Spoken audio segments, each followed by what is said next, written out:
Observe o carro, que desenvolve certa velocidade no momento que colide contra o muro. Ao colidir contra o muro aplica uma força no carro. Essa força tem dois efeitos. O primeiro efeito é alterar a velocidade do carro.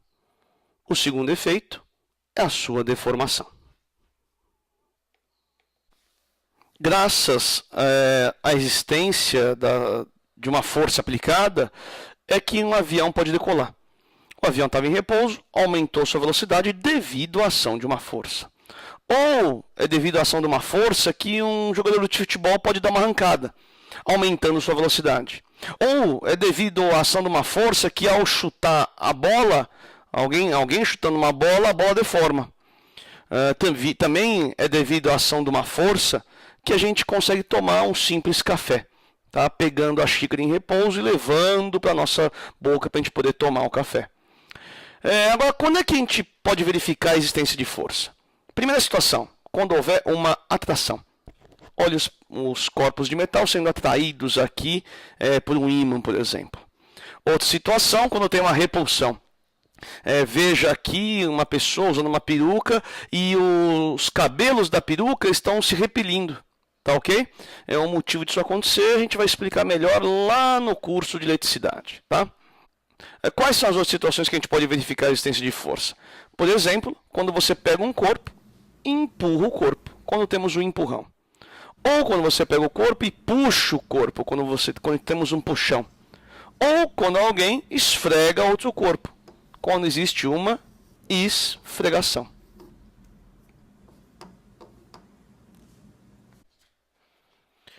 Assim sendo, verificamos então que força pode aparecer em 5 situações. Primeira situação, quando nós temos uma atração. Segunda situação, quando tivermos uma repulsão. Terceira situação, quando tivermos um puxão.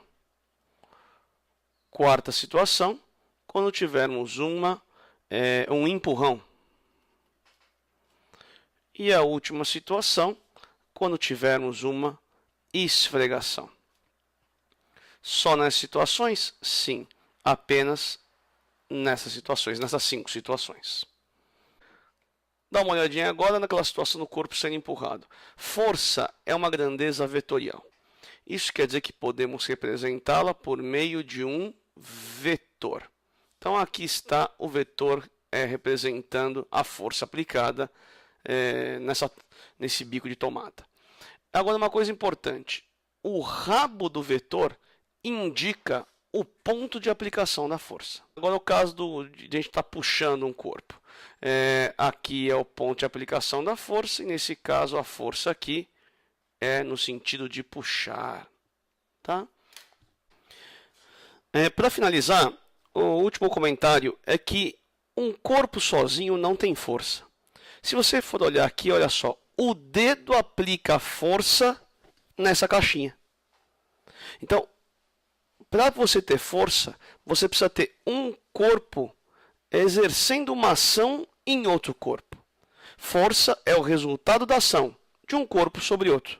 Quer dizer que frases como eu tenho força conceitualmente estão erradas. Por quê? Porque nenhum corpo tem força. Por quê? Porque força é o resultado da ação de um corpo sobre outro corpo.